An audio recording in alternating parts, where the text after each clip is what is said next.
Hi guys, who is ready for chapter 6?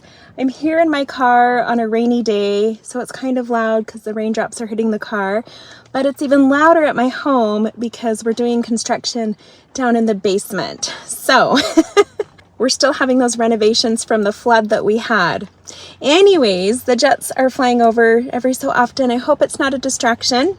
I did leave my microphone at home, so I hope you can hear me okay. But let's begin. Chapter 6, All the Answers. As the result of being married during finals week, Manuel and I could not take a honeymoon. We also didn't have any money. Being used to making sacrifices, we were okay with that. We knew that through sacrifice, we would be blessed.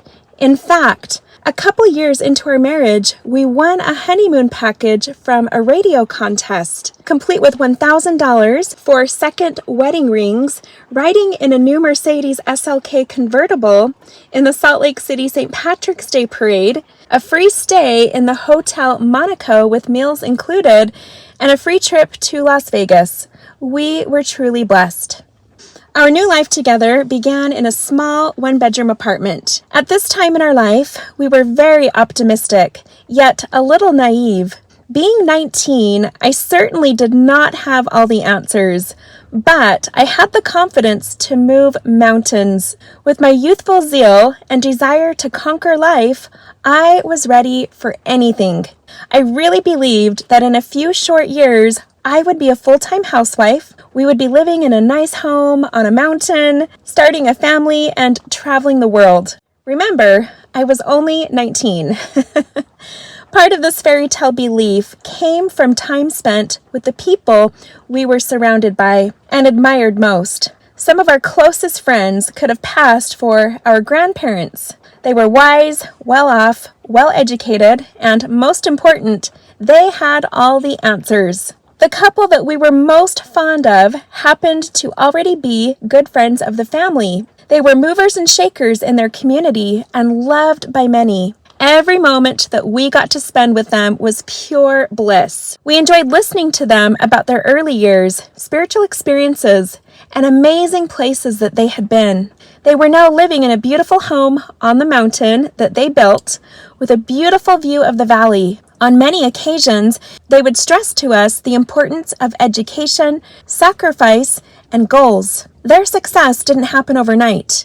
It took years of hard work and dedication. We took their words to heart and hoped that we could one day have a life like theirs. From that point on, by sheer fate, or so I thought, every good friend that I made was 20 to 40 years my senior. It seemed that I just had a better connection with people twice my age compared to others of my generation. Our conversations had more substance, and when it came to the purpose of life, they got it. There was no experimenting or confusing life struggles. Their life had meaning, and their experience gave them the knowledge and wisdom that I thirsted for. They were experts on every topic, from spiritual doctrine to politics. Not only had they been around the block a few times, their advice was credible.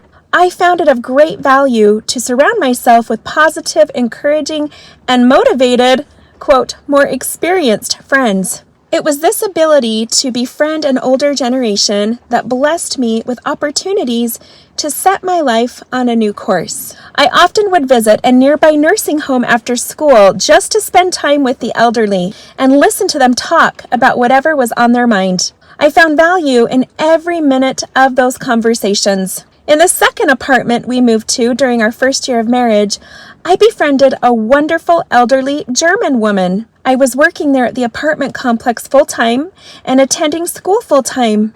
It was a great job with good pay, great benefits, and I got a 2-bedroom, 2-bath, 3rd-floor apartment with a fireplace for almost nothing. Some months my rent was free. Mrs. Knorr had lived during World War II in Germany and was now a widowed woman living alone in an apartment. Once in a while, she received a visit from her kids. I loved it when she put in a maintenance call to the office and I got to deliver to her whatever items or help that she needed. She always thanked me with an invitation to sit at her table. Then she'd offer a nice cup of hot chocolate while sharing great stories, advice, and delicious pastries with me. Yes, whenever I saw her put the kettle on the stove, I knew I was in store for something grand.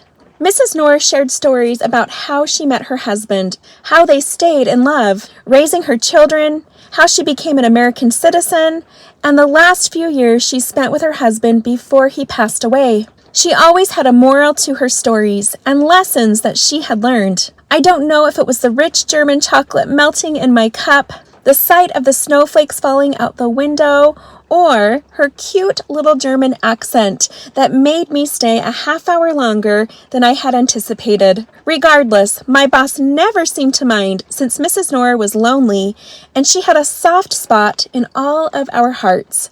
I looked forward to hearing about her life, and her positive energy always rubbed off on me and helped me have a better day. When we moved and I quit my job for another, I knew how much I was going to miss Mrs. Knorr's wisdom and advice. Quote, "The oldest trees often bear the sweetest fruit," and that's an old German proverb. Something I quickly realized was that God puts people in our lives at certain times for certain reasons.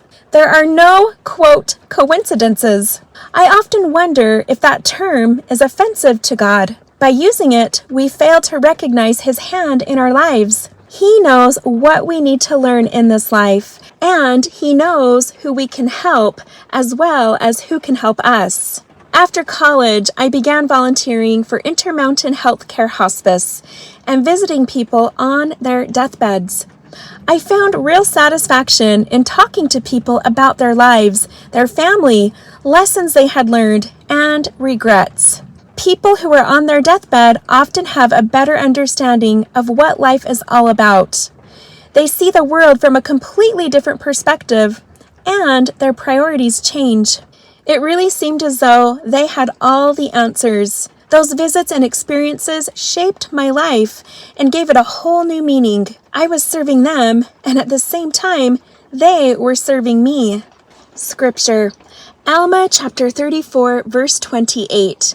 "And now behold, my beloved brethren, I say unto you, do not suppose that this is all. For after ye have done all these things, if ye turn away the needy and the naked, and visit not the sick and afflicted, and impart of your substance, if ye have, to those who stand in need, I say unto you, if ye do not any of these things, behold, your prayer is in vain, and availeth you nothing, and ye are as hypocrites who deny the faith." Subheading, An Amazing Discovery.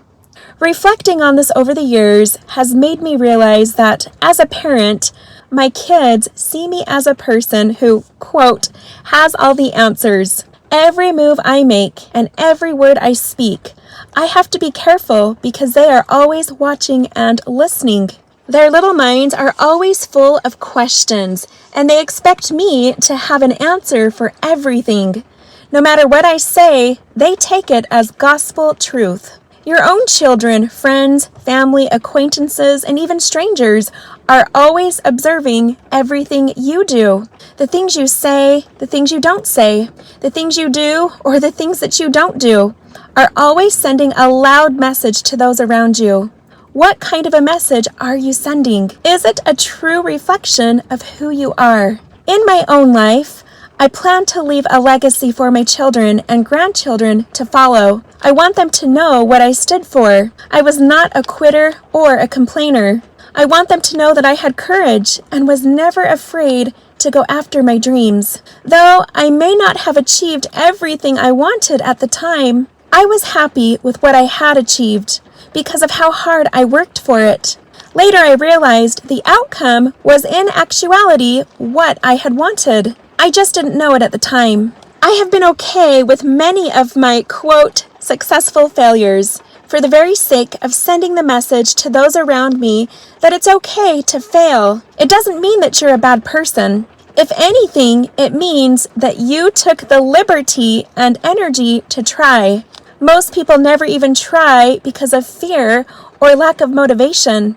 I would rather be known as someone who tried and failed than someone who never tried at all. Every wise friend I have met in my life have all had a similar characteristic, that is, a positive and forgiving nature.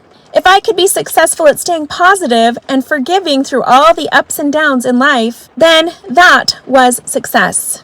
I was quickly learning that you don't have to be successful on a grand scale, like winning a talent competition or writing a New York Times bestseller. If you have enough small things that you can be successful at, then eventually they outshine all of your failures. Elizabeth Mills Oakton Whitaker was a strong pioneer woman who left behind a great legacy here in the state of Utah. She was also my great-great-great-grandmother. I had never known of her until a few years into my marriage. I stumbled across an old book one day when I was cleaning out a closet in my apartment. I knew the book belonged to a great aunt who had lent it to my older sister, who had left it at my apartment, which led to it being swept away in a box of miscellaneous junk and hidden away out of sight. I had no idea what the book was about and no desire to read it because it was musty and dusty. I put it back in the box, which eventually was again hidden out of sight. A couple years later, I found the book again and this time decided to investigate it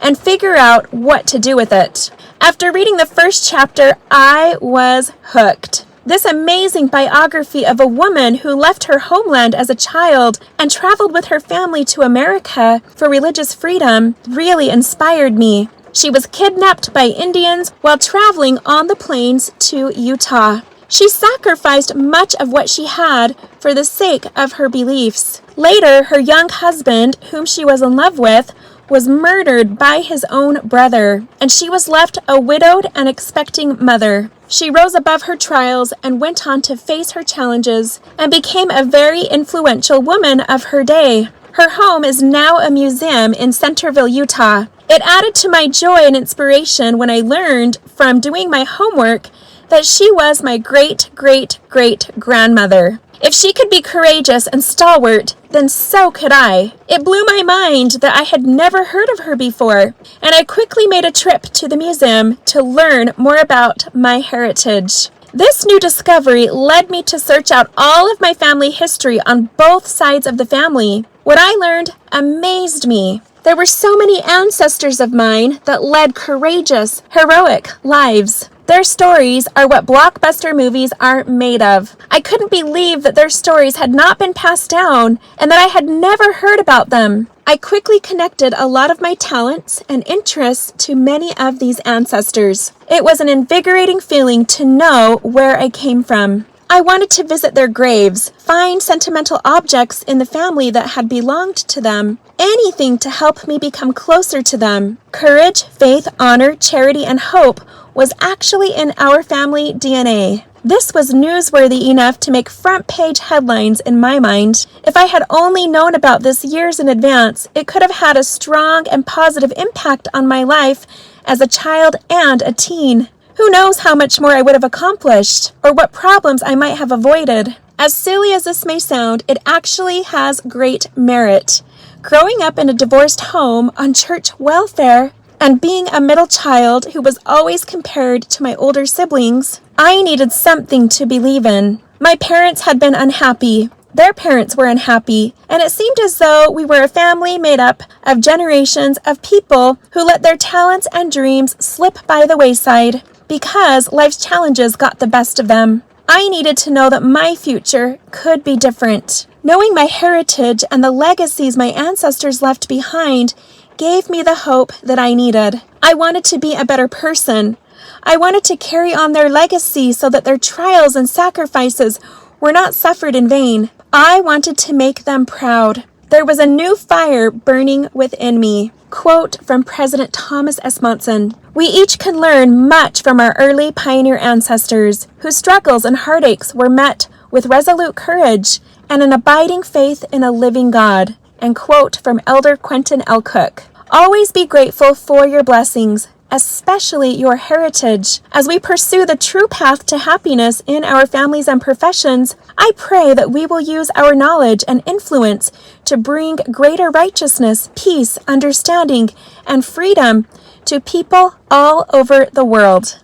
I recently reunited online with my grandmother's sister, who lives in Washington. Together, we went on a journey to find her father's, my great-grandfather, to find her father's family, who was my great-grandfather. He was an orphan, and little was known about his parents or where he came from. After a few months of pure dedication, faith, and prayer, we unlocked the mystery. What we learned and the people we met along the way was very inspiring to me.